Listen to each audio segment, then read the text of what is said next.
Graça e paz, idêntico, seja muito bem-vindo aqui ao vídeo de Fundamentos número 23. Hoje a gente vai falar sobre o Espírito Santo e eu quero começar provocando a sua imaginação ao tentar te levar até aquela cena ali de Jesus com seus discípulos reunidos. Imagina que você tenha convivido com Jesus por 3 anos e de repente Jesus chega para você e fala: rapaz, preciso ir embora. Eu vou embora e é melhor que eu vá, porque se eu não for, o Espírito o Consolador não será enviado para vocês, mas se eu for, eu vou enviar ele para vocês. Esse texto de Jesus está em João, no capítulo 16, versículo 7. E eu gosto muito dessa conversa porque eu fico me imaginando naquele lugar e me perguntando: caramba, o que pode ser melhor do que o próprio Cristo? O que pode ser melhor do que conviver com Jesus todos os dias, igual eu tenho convivido aqui ao longo desses últimos 3 anos? Eu acho que muitos dos discípulos devem ter feito essa pergunta.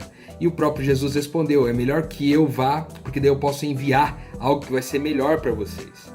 Isso está um pouco alinhado com Atos, no capítulo 1, versículo 8, quando Lucas descreve o seguinte: mas vocês receberão poder quando o Espírito Santo descer sobre vocês, e serão minhas testemunhas em Jerusalém, em toda a Judéia e Samaria, e até os confins da terra.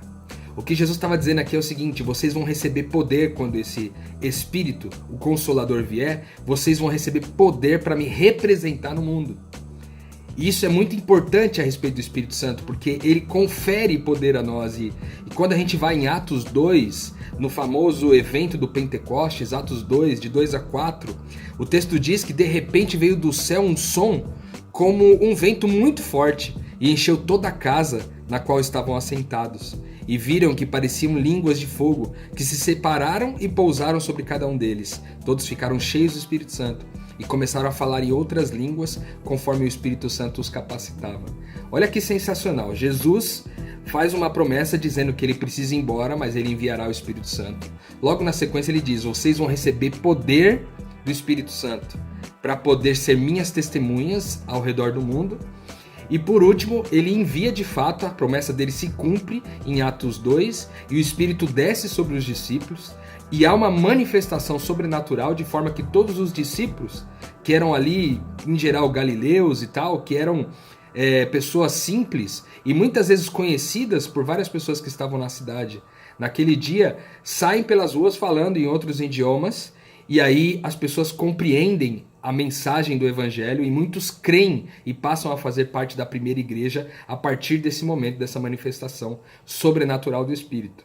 Isso é muito interessante porque, em geral, eu acho que como crentes, ao longo dos últimos anos, a gente acabou desconsiderando ou esquecendo esse membro importante da Trindade, que é o Espírito Santo.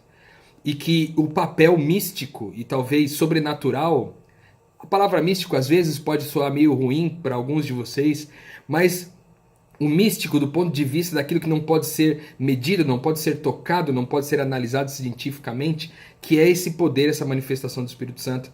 Como o próprio Jesus disse quando falou com Nicodemos, que o Espírito Santo era como um vento, era como pneuma, né? do grego pneuma, era como se fosse um vento que você consegue ouvir o barulho dele, você consegue perceber os seus efeitos, mas você não consegue saber de onde ele vem nem para onde ele vai. Ele é difícil de ser compreendido em como ele funciona, mas a gente consegue perceber os seus efeitos. E nesse mesmo texto, em João 3,8, diz o seguinte: o vento sopra onde quer, você o escuta, mas não pode dizer de onde vem nem para onde vai. Assim acontece com todos aqueles que são nascidos do Espírito. A gente tem falado sobre isso, né, de ser nascido de Deus, de ser nascido do Espírito, de ser filho de Deus. E aqui tem uma característica importante: não dá para compreender a lógica de vida de um filho de Deus, mas dá para perceber Deus nos efeitos das coisas que os filhos de Deus fazem nesse mundo. Interessante a respeito do Espírito Santo é que na continuação do texto de João 16, Jesus diz que esse Espírito vai vir para convencer o mundo do pecado, da justiça e do juízo.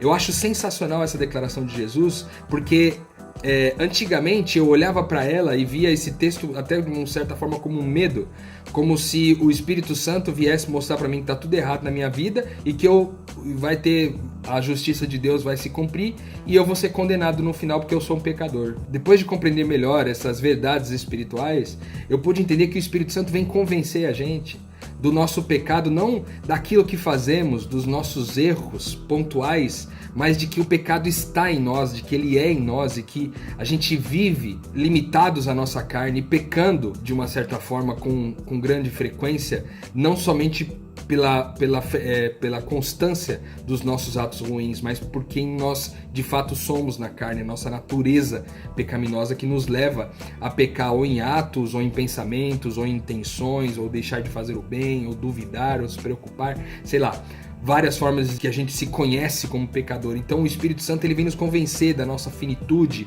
da nossa incapacidade, da nossa necessidade de um Salvador, que é, no caso, a segunda fase, que ele vem nos convencer também da justiça, do estilo de justiça de Deus, que não é uma justiça que reclama seu direito para si, mas é uma justiça que compartilha o direito. Jesus era o único que tinha o direito de ter a vida eterna, mas ele compartilhou com a gente ao morrer e ressuscitar ao terceiro dia.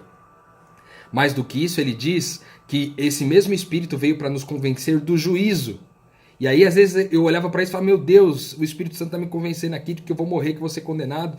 E hoje, ao conhecer a graça de Deus, eu posso desfrutar de entender que ele me convence do juízo e que eu posso estar em paz diante de Deus, porque eu nasci de Deus.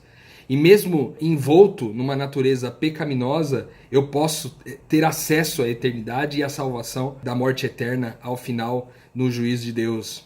Mesmo assim, sabendo do juízo de Deus e sabendo que essa vitória está certa, eu não vivo naturalmente pecando, porque o próprio Espírito Santo me convence dessa necessidade de fazer parte de quem Deus é e concentrar os meus esforços e a minha energia em ser quem eu fui criado para ser, que é um filho de Deus, um representante genuíno de Deus na terra. Existe um outro texto em Romanos 8:14 que eu gosto muito e resume muito disso que a gente está falando aqui. Esse texto diz assim, porque todos que são dirigidos pelo Espírito de Deus são filhos de Deus. Ou seja, há uma evidência de que você é filho de Deus, que você é conduzido pelo Espírito Santo. E a gente vai ver aqui ao longo dos próximos vídeos como que isso se manifesta através de nós. Há pelo menos 50 características do que o Espírito Santo faz na nossa vida. Eu não vou poder gastar todas elas aqui. De repente, talvez mais tarde, possamos fazer uma série específica a respeito do Espírito Santo. Mas eu selecionei algumas dessas características, as quais eu acho mais importante para agora, para a gente conversar ao longo dos próximos vídeos.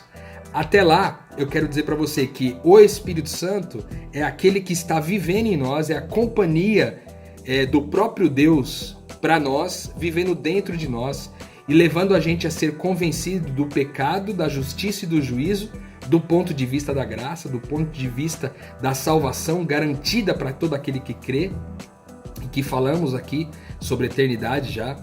Então, esse mesmo Espírito, uma vez que ele vem para nós e nos convence de tudo isso, e ele traz poder a nós, e esse lado sobrenatural da vida do cristão, além disso, o que pode ser manifestado através de nós como características do Espírito Santo e apesar de nós. A gente vai poder desfrutar um pouquinho desse conhecimento nos próximos vídeos com mais detalhes. Quero terminar essa minha reflexão te fazendo uma pergunta. Será que você, ao frequentar a sua comunidade, ao estar diante dos seus irmãos, você tem experimentado esse lado sobrenatural do Espírito Santo na sua vida? Você tem experimentado esse lado sobrenatural do Espírito Santo no seu dia a dia, na sua casa? Eu acho que a bênção de Deus para nós, através do Espírito Santo, pode ser melhor desfrutado do que a gente tem desfrutado ao longo da história da igreja, pelo menos nesses últimos 100 anos. E eu convido você a debruçar mais sobre esse assunto. Quero deixar a indicação de um livro aqui, O Deus Esquecido, de Francis Chan, que baseou boa parte desse nosso entendimento a respeito do Espírito Santo, onde ele traz muita fundamentação teológica a respeito de tudo que vamos conversar por aqui. Eu encerro essa minha reflexão te convidando para estar com a gente no vídeo de Fundamentos número 24, onde vamos entrar em maiores detalhes sobre isso. Eu te vejo lá.